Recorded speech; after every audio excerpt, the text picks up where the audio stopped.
Bismillahirrahmanirrahim.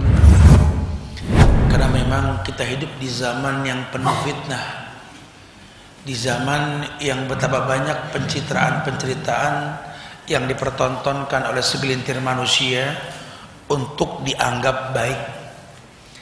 Maka kalau kita nggak berilmu, kita nggak punya furqan, kita nggak punya kemampuan untuk membedakan yang hak dan yang batil. Hari gini kan Masya Allah, hampir setiap orang ini kan megang sosial media. Ya, betapa banyak kantor berita ini tanpa franchise tumbuh bak jamur di musim hujan. Kalau dulu kan kantor berita cuma antara, kalau sekarang tiap orang punya kantor berita gitu loh. Dia mau buat apapun sekarang sanggup. Kebayang kalau kita nggak punya furqan, kebayang gitu. Sehingga gampang sekali menelan informasi yang kita dapatkan. Sekarang orang nggak butuh ijazah buat megang handphone canggih, sehingga informasi yang masuk ini kadang-kadang nggak sesuai dengan keilmuan si pemilik handphone.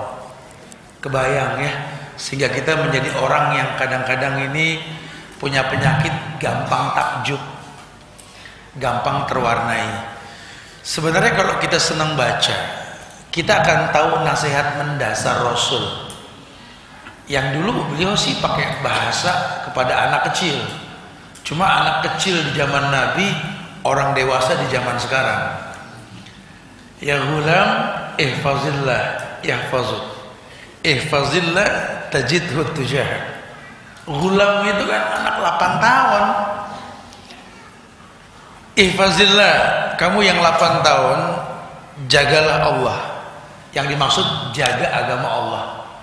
Nanti Allah bakal jaga kamu. Jadi bukan sudah dewasa suruh ngejaga, dari kecil suruh dibiasain.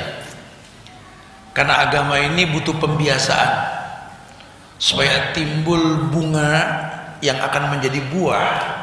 Ya mesti dirawat ini pohon, sehingga nanti kalau berbuah emang kualitasnya super. Kalau tibang berbuah mah semua juga pohon buah pasti berbuah.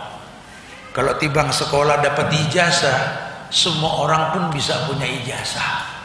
Cuma kalau pekerja yang berkualitas, ya kadang-kadang ijazah itu bukan jadi sebuah legalitas utama. Karena toh pada akhirnya yang dibutuhkan bukti, bukan cuma sekedar teori gitu lah. Nabi mengatakan dengan anak kecil itu, jaga Allah, Allah bakal jaga kamu. Jagalah Allah, maka kau akan temukan Allah dimanapun kau berada. Nanti luas tuh bahasannya. Itu ada di hadis arba'in kok, anak-anak SD, SMP pelajari itu.